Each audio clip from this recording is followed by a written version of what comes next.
नमस्कार। सांकेतिक भाषा के इस विशेष बुलेटिन में आप सभी का बहुत बहुत स्वागत है। आपके साथ मैं हूं शहला निगार और मेरे साथ है मेरी सहयोगी दीपाली, जो साइन लैंग्वेज में आप तक खबरों को पहुंचाएंगी। शुरुआत हेडलाइंस के साथ। ट्रेनी डॉक्टर दुष्कर्म और हत्या के मामले में कलकत्ता हाई कोर्ट ने दिए सीबीआई जांच के आदेश। कल दोपहर 10 बजे तक सीबीआई को दस्तावेज सौंपने के निर्देश। दिल्ली से लेकर कोलकाता तक घटना के विरोध में हड़ताल पर डॉक्टर। आईएमए प्रतिनिधिमंडल ने की स्वास्थ्य मंत्री जेपी नड्डा से मुलाकात।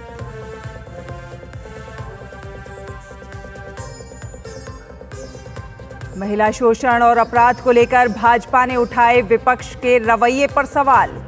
पश्चिम बंगाल में महिला डॉक्टर से दरिंदगी को लेकर टीएमसी सरकार पर बोला हमला। कन्नौज कांड पर राहुल और अखिलेश यादव पर भी बिफरी भाजपा। कहा, यूपी में 2 लड़कों की ताकत बढ़ने से बढ़े अपराध।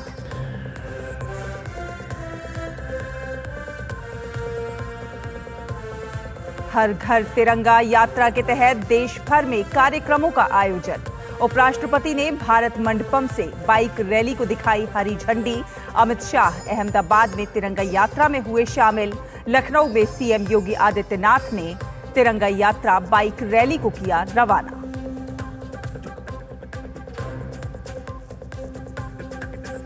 दिल्ली शराब नीति से जुड़ा मनी लॉन्ड्रिंग मामले में राउज एवेन्यू कोर्ट का फैसला। मुख्यमंत्री अरविंद केजरीवाल और बीआरएस नेता के कविता की न्यायिक हिरासत 2 सितंबर तक बढ़ी।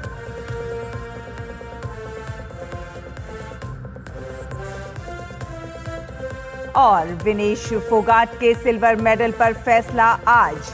Court of arbitration for sports सुनाएगा फैसला। 100 ग्राम ओवरवेट की वजह से पेरिस ओलंपिक से हुई थी डिस्क्वालीफाई। और अब खबरें देखेंगे विस्तार से। कोलकाता आरजीकर मेडिकल कॉलेज मामले की जांच सीबीआई करेगी। कलकत्ता उच्च न्यायालय ने आरजीकर मेडिकल कॉलेज और अस्पताल बलात्कार हत्या की घटना की सीबीआई जांच का आदेश दिया है। अंतरिम आदेश में मुख्य न्यायाधीश की खंडपीठ ने कहा कि कोलकाता पुलिस को सीसीटीवी फुटेज समेत सभी जांच दस्तावेज कल सुबह 10 बजे तक सीबीआई को सौंपने होंगे। साथ ही साथ कोर्ट ने अस्पताल के बुनियादी ढांचे की रिपोर्ट कोर्ट को सौंपने को कहा है। सीबीआई को सीलबंद जांच रिपोर्ट हाईकोर्ट में दाखिल करनी होगी। 3 दिन बाद कोर्ट फिर से मामले की सुनवाई करेगा।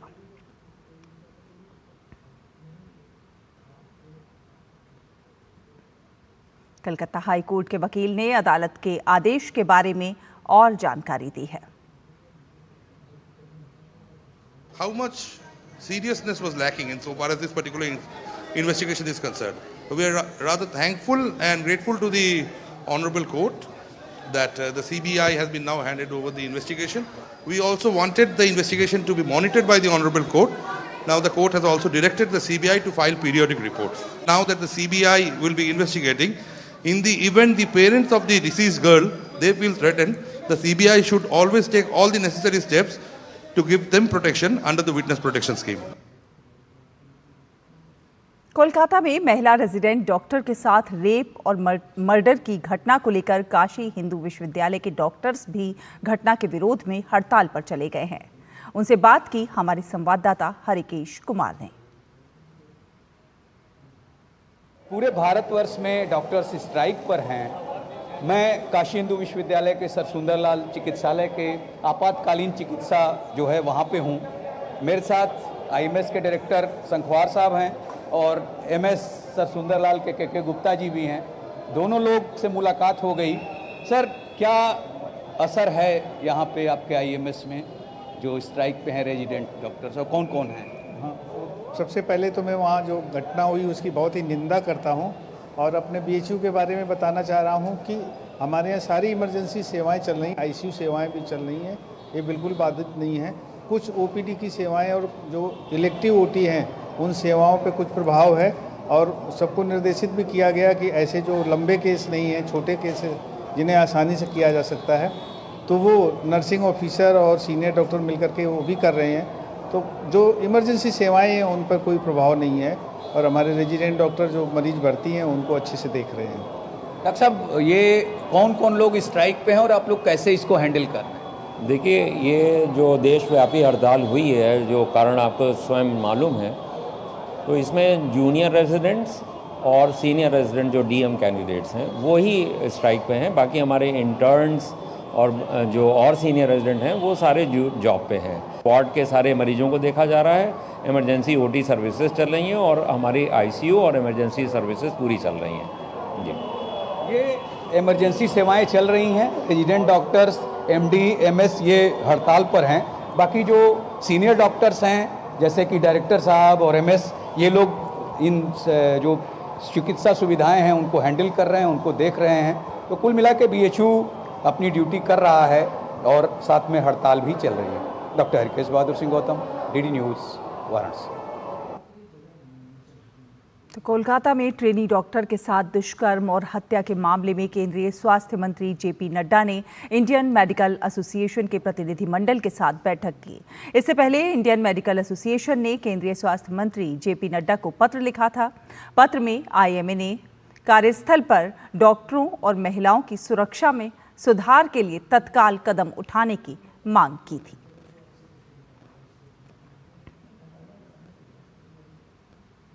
पीजी प्रशिक्षु महिला डॉक्टर के साथ बलात्कार हत्या के मामले में दिल्ली राष्ट्रीय महिला आयोग की टीम कोलकाता के आरजीकर मेडिकल कॉलेज और अस्पताल पहुंची। एनसीडब्ल्यू सदस्य डेलिना खोंडुकुप ने बताया कि अधिकारियों से रिपोर्ट मांगी गई है। पुलिस ने अब तक की कार्रवाई के संबंध में कल ही अपनी रिपोर्ट आयोग को भेज दी थी। आयोग इस रिपोर्ट का अध्ययन करेगा। उन्होंने कहा कि वास्तव में कई सुरक्षा खामियां पाई गई हैं। हमने ये रिक्वेस्ट किया है कि जल्द से जल्द according to the procedure of the law ये इन्वेस्टिगेशन और जो इस केस से रिलेटेड है ये जल्द से जल्द कंप्लीट करें, but with the procedure of the law. तो अभी भी हम और इंक्वायरी प्रोसेस में है, तो आप हमें ये अलाउड कीजिए कि हम आराम से अपने इस इंक्वायरी को कंप्लीट कर पाए। यहाँ पर सिक्योरिटी के अलाउंसेस बहुत है और अथॉरिटी की तरफ से भी उन्होंने प्रॉमिस किया है कि कर लेंगे, चेक कर लेंगे इसमें, लेकिन जैसे मैंने पहले कहा कि उनको थोड़ा समय दे दीजिएगा। त्रिपुरा में सोमवार को अगरतला के नंदन नगर बाजार से पुलिस ने 4 बांग्लादेशी नागरिकों को गिरफ्तार किया है। इसके साथ ही बीएसएफ के जवानों ने 12 से 15 बांग्लादेशी नागरिकों के एक समूह द्वारा घुसपैठ करने की कोशिश को नाकाम कर दिया। खराब मौसम और कम दृश्यता का फायदा उठाकर ये पूरा समूह खोवाई जिले के अंतर्गत सीमा चौकी पहाड़मुरा के इलाके से सीमा पार करने की कोशिश में था। ड्यूटी पर तैनात सतर्क बीएसएफ के जवानों ने घुसपैठ की इस कोशिश को रोकने के लिए पंप एक्शन गन से 1 राउंड फायरिंग भी की और उनको गिरफ्तार कर लिया। उत्तर प्रदेश और पश्चिम बंगाल में हुई दरिंदगी के बाद से बीजेपी लगातार अपने विरोधी दलों पर हमलावर है। बीजेपी प्रवक्ता सुधांशु त्रिवेदी ने कन्नौज कांड को लेकर समाजवादी पार्टी और कांग्रेस के रवैये को घेरते हुए कहा है कि यूपी में 2 लड़कों यानी अखिलेश यादव और राहुल गांधी की ताकत बढ़ी है, अपराध भी बढ़ गए हैं। दरअसल अयोध्या और कन्नौज में रेप कांड के आरोपियों में समाजवादी पार्टी के नेताओं का नाम सामने आने के बाद से यूपी में सियासी आंधी चल रही है। समाजवादी पार्टी का तो डीएनए ही क्या है? अपराध और अपराधियों का सहज साथ। ये पूरे उत्तर प्रदेश को पता है कि अपराधियों के हौसले सबसे ज्यादा बुलंद समाजवादी पार्टी के शासनकाल में होते थे। मैं कहना चाहता हूं कि यूपी के जो 2 लड़के जो चुनाव के समय कहते थे 2 लड़के, उन लड़कों के साथ के जो लोग हैं वो गलती नहीं अपराध कर रहे हैं। और जब से ये 2 लड़कों की ताकत बढ़ी है तब से अपराधियों की हिम्मत और हिमाकत भी उसी अनुपात में बढ़ती हुई नजर आ रही है। और दिल्ली शराब नीति से जुड़ा मनी लॉन्ड्रिंग का मामले में राउज एवेन्यू कोर्ट ने दिल्ली के मुख्यमंत्री अरविंद केजरीवाल, बीआरएस नेता के कविता की न्यायिक हिरासत 2 सितंबर तक के लिए बढ़ा दी है। अरविंद केजरीवाल के कविता के वीडियो कॉन्फ्रेंसिंग के जरिए ये दोनों कोर्ट में पेश हुए थे।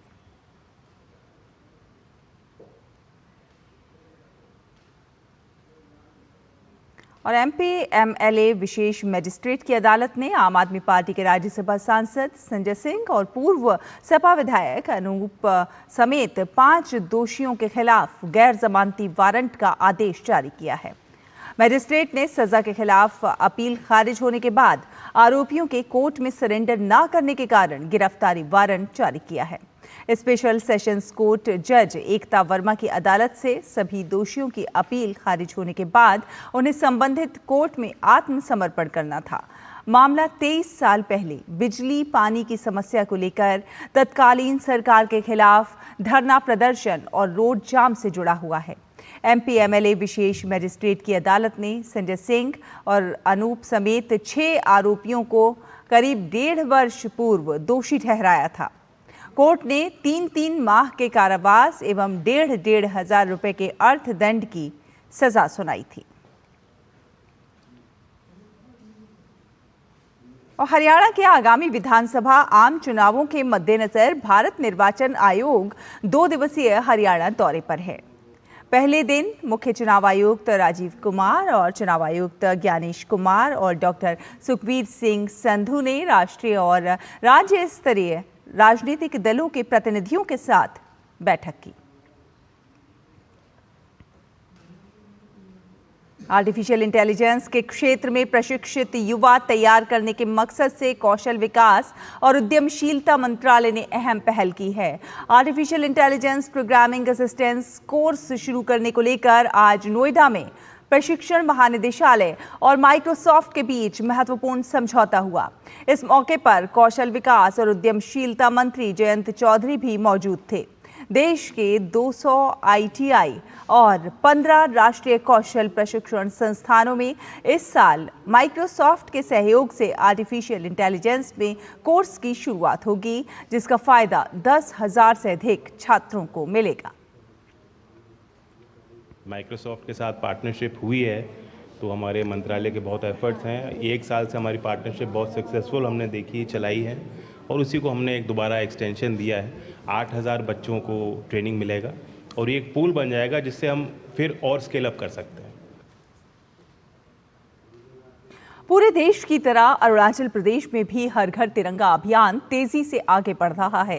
प्रधानमंत्री नरेंद्र मोदी ने हर घर तिरंगा अभियान से जुड़ा अरुणाचल प्रदेश का एक वीडियो सोशल मीडिया एक्स पर साझा किया है। हर घर तिरंगा कार्यक्रम के तहत राज्य के पूर्वी कामेंग के सेपा में 600 फीट की भव्य तिरंगा यात्रा आयोजित की गई। प्रधानमंत्री ने लिखा है कि अरुणाचल प्रदेश एक ऐसी भूमि है जहां हर नागरिक के दिल में देशभक्ति कूट-कूट कर भरी हुई है।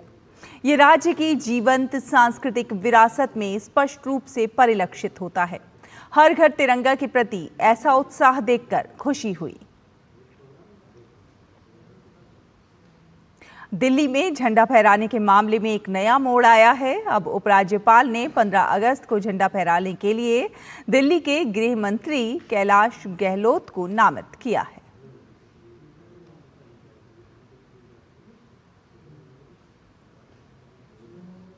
बुलेटिन में फिलहाल वक्त एक छोटे से ब्रेक का है। ब्रेक के उस पार खबरों का सफर जारी रहेगा। देखते रहिए डीटी न्यूज। ब्रेक के बाद स्वागत है। केंद्रीय गृह एवं सहकारिता मंत्री अमित शाह गुजरात के अहमदाबाद में हर घर तिरंगा यात्रा में शामिल हुए। यात्रा में उनके साथ गुजरात के मुख्यमंत्री भूपेंद्र पटेल ने भी शिरकत की। तिरंगा यात्रा का शुभारंभ करते हुए गृह मंत्री अमित शाह ने लोगों से हर घर तिरंगा अभियान में शामिल होने की अपील की। उन्होंने अपने संबोधन में प्रधानमंत्री नरेंद्र मोदी के नेतृत्व में विकसित भारत को लेकर सरकार की प्रतिबद्धता पर भी जोर दिया। तिरंगा यात्रा में शामिल होने के लिए लोगों का हुजूम उमड़ पड़ा।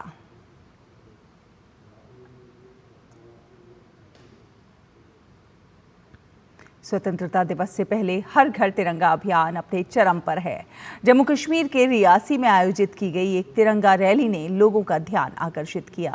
ये तिरंगा रैली रियासी में चिनाब नदी पर बने दुनिया के सबसे ऊंचे रेलवे पुल से निकली। इस रैली में 750 मीटर लंबे तिरंगे के साथ लोगों ने देश के प्रति अपना प्रेम दर्शाया।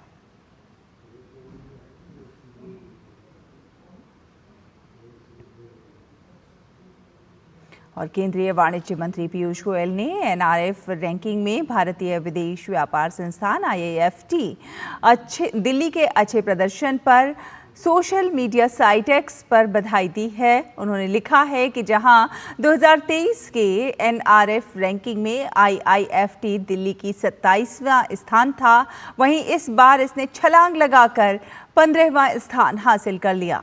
उन्होंने कहा कि ये उपलब्धि वैश्विक व्यापार में भारत के बढ़ते प्रभाव को उजागर करती है। साथ ही साथ उन्होंने इसे अंतर्राष्ट्रीय व्यापार में भावी नेताओं को तैयार करने में भारतीय विदेश व्यापार संस्थान की महत्वपूर्ण भूमिका का उल्लेख किया।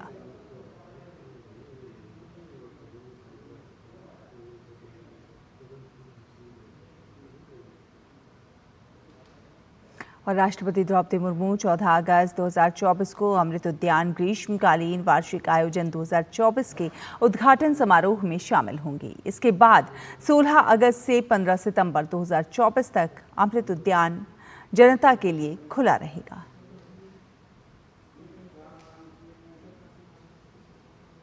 राष्ट्रपति के घर का बगीचा आम जनता के लिए खुलने वाला है। अमृत उद्यान को साल में 2 बार आम जनता के लिए खोला जाता है। एक बार फरवरी से मार्च के बीच सर्दियों में और दूसरी बार मानसून में इसे जनता के लिए खोला जाता है। इस बार यह 16 अगस्त से 15 सितंबर 2024 तक जनता के लिए खुला रहेगा ताकि वे यहाँ की खूबसूरती निहार सकें। इस बार हमने बच्चों के लिए बाल वाटिका में कुछ नए अट्रैक्शंस रखे हैं। उनमें से एक है बटन बैचेस, जैसे मैंने आपको दिखाया था, ये उसका सैंपल है। ये बच्चे अपने उस पे कपड़ों पे लगा सकते हैं, अटैच कर सकते हैं और वो अमृत उद्यान के ब्रांड एम्बेसडर्स बन सकते हैं। दूसरा सीड पेपर है, इसको लोग लेकर जा सकते हैं घर और इसमें से प्लांट उगा सकते हैं। मानसून के मौसम में अमृत उद्यान में फूलों की बजाय हरियाली ज्यादा होती है, जिसमें अगर बारिश हो जाए तो अमृत उद्यान का आनंद अमृतमयी हो जाता है। जब आप विंटर में देखते हो तो आपको फूलों की बहुत सारी वैरायटियाँ मिलती हैं, मतलब क्योंकि उस समय हमारे पास चॉइस बहुत ज़्यादा होती है। इस समय फ्लावर प्लस फोलिएज का हम लोग थोड़ा ज़्यादा मतलब कंसनट्रेट करते हैं, तो उस समय आपको 100 के करीबन मिलेंगे। इस टाइम में आपको करीब 30 से 40 तरह की वैरायटियाँ, मतलब इसमें फ्लावर और फोलिएज दोनों ही कवर होते हैं, वो सब चीज़ हम लोग लगाते हैं इस समय सीजन में। इस बार एक दिन खिलाड़ियों के लिए भी तय किया गया है। पहली बार 29 अगस्त को राष्ट्रीय खेल दिवस के अवसर पर अमृत उद्यान खिलाड़ियों के लिए रिजर्व रहेगा। साथ ही पिछले साल की तरह 5 सितंबर को शिक्षक दिवस के अवसर पर शिक्षकों के लिए रिजर्व रहेगा। वहीं सोमवार को रखरखाव के लिए अमृत उद्यान बंद भी रहेगा। आम जनता के लिए प्रवेश नॉर्थ एवेन्यू रोड के पास से राष्ट्रपति भवन के गेट नंबर 35 से होगा। Rishi Kumar, DD news, Delhi. और मणिपुर में मंगलवार को 133वां देशभक्त दिवस मनाया गया। इस अवसर पर अपने प्राणों की आहुति देने वाले शहीदों को भावभीनी श्रद्धांजलि दी गई। मुख्यमंत्री एन बीरेन सिंह ने येचमपत और थंगल जनरल के मंदिर में शहीदों को श्रद्धांजलि अर्पित कर उन्हें याद किया। इस दौरान CM एन बीरेन सिंह ने उनकी वीरता, एकता, विविधता और प्रगति के प्रति प्रतिबद्धता की ओर प्रेरित किया। इसके अलावा उन्होंने कहा कि हम पूर्वजों के बलिदान को याद करते हैं और उनका सम्मान करते हैं, जिन्होंने मणिपुर की संप्रभुता और गरिमा के लिए लड़ाई लड़ी। खाद्य एवं नागरिक आपूर्ति मंत्रालय की तरफ से सीमा पर तैनात जवानों के लिए 9 लाख राखियां भेजी गईं। ये राखियां दिल्ली स्थित रक्षा मंत्रालय में रक्षा राज्य मंत्री संजय सेठ को सौंपी गई हैं। पूर्व सैनिक महावीर प्रताप राणा को ये राखियां छत्तीसगढ़ से मिली। गौरतलब है कि ऑपरेशन सिपाही रक्षा सूत्र 2024 के तहत सैनिकों को राखियां भेजी जा रही हैं। ये राखियां बच्चों ने बनाई हैं। इसे लेकर रक्षा राज्य मंत्री ने कहा कि लगभग 9 लाख राखियां देश के सुदूर इलाकों में तैनात सैनिकों को दी जाएंगी ताकि उनकी कलाई सूनी ना रहे।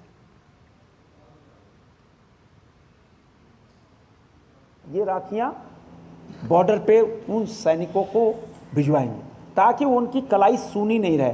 ये बहुत पुनीत कार्य है और मैं अपनी ओर से बहुत बधाई और धन्यवाद देना चाहूँगा।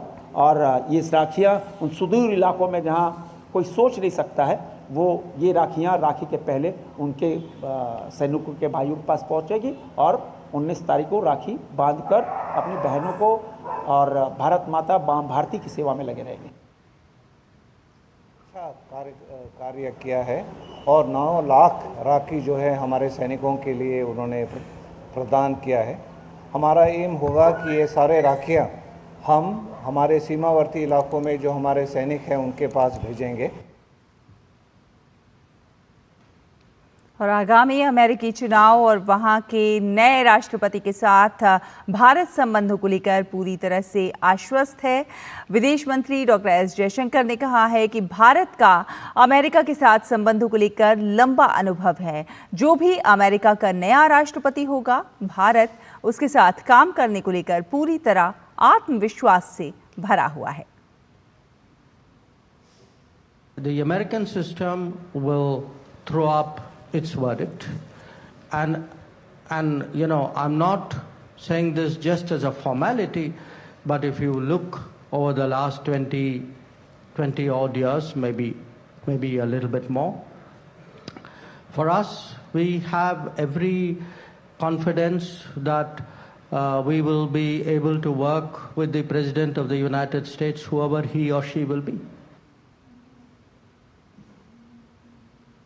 और बांग्लादेश सरकार के मुख्य सलाहकार प्रोफेसर मोहम्मद यूनुस ने मंगलवार को कहा कि अंतरिम सरकार का मुख्य लक्ष्य सभी के लिए मानवाधिकार और अभिव्यक्ति की स्वतंत्रता सुनिश्चित करना है।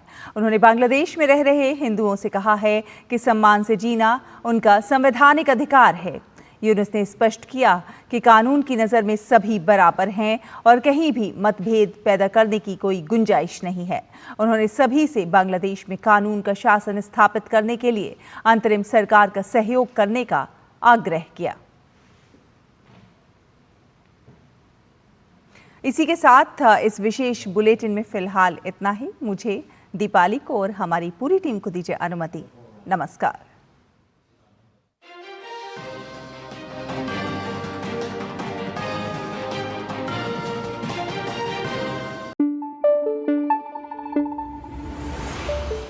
Thank you.